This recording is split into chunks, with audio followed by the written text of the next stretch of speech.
ತುಂಬ ದಿನ ಆದಮೇಲೆ ಊರಿಗೆ ಹೋಗ್ತಾ ಇದ್ದೀವಿ. ಎಷ್ಟು ಖುಷಿ ಇರುತ್ತೆ ಅಲ್ವಾ? ಹೌದು, ತುಂಬ ದಿನ ಆದಮೇಲೆ ಊರಿಗೆ ಹೋಗ್ತಿದ್ದೀವಿ ಅಂದರೆ ಎಲ್ರಿಗೂ ಖುಷಿ ಇದ್ದೇ ಇರುತ್ತೆ. ಹೌದು, ನಾವು ಹೋಗಿದ್ದು ಅಗ್ನಿಕೊಂಡ ಜಾತ್ರಾ ಮಹೋತ್ಸವಕ್ಕೆ. ಯೆಲ್ಲೋ ಕಲರ್ ಸ್ಯಾರಿ ಹಾಕ್ಕೊಂಡು ಕಳಶ ಹೊತ್ತಿದ್ದಳಲ್ಲ, ಅವಳು ನನ್ನ ಮಗಳು.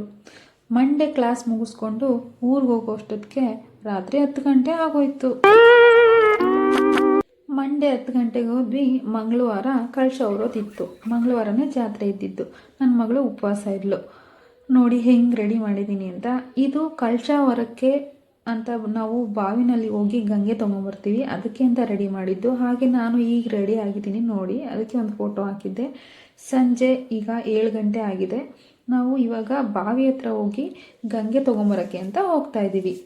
ವಾದ್ಯ ಗೋಷ್ಠಿ ಸಮೇತ ಎಲ್ಲ ಫ್ಯಾಮಿಲಿ ಎಲ್ಲ ಹೋಗ್ತಾ ಇದ್ದೀವಿ.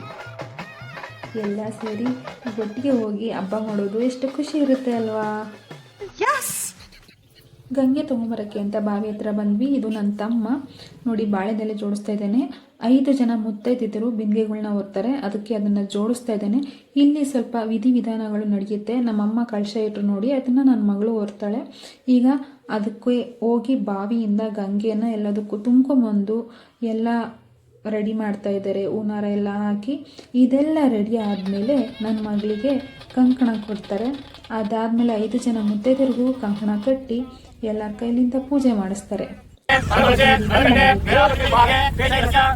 ಈ ರೀತಿಯ ಹಬ್ಬಗಳು ಎಲ್ಲ ಹಳ್ಳಿಗಳಲ್ಲೂ ಸಾಮಾನ್ಯವಾಗಿ ನಡೆಯುತ್ತೆ.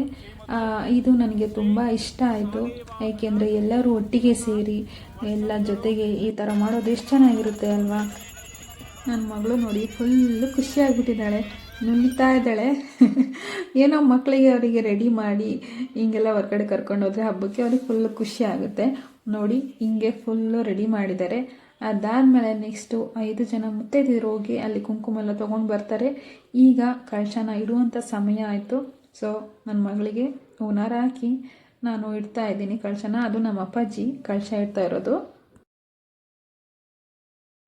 ಎಲ್ಲರಿಗೂ ಆಗಿದ್ದು ಒಂದೇ ಗಾಬರಿ. ಎಲ್ಲರೂ ನನ್ನನ್ನು ಕೇಳ್ತಿದ್ದು, ಇವಳು ಬೆಳಗ್ಗೆವರೆಗೂ ನಿದ್ದೆಗೆ ಇಟ್ಕೊಂಡು ಇರ್ತಾಳಾ ಅಂತ. ಅದಾದಮೇಲೆ ನಾವು ಹೋಗಿದ್ದು ದೇವಸ್ಥಾನಕ್ಕೆ.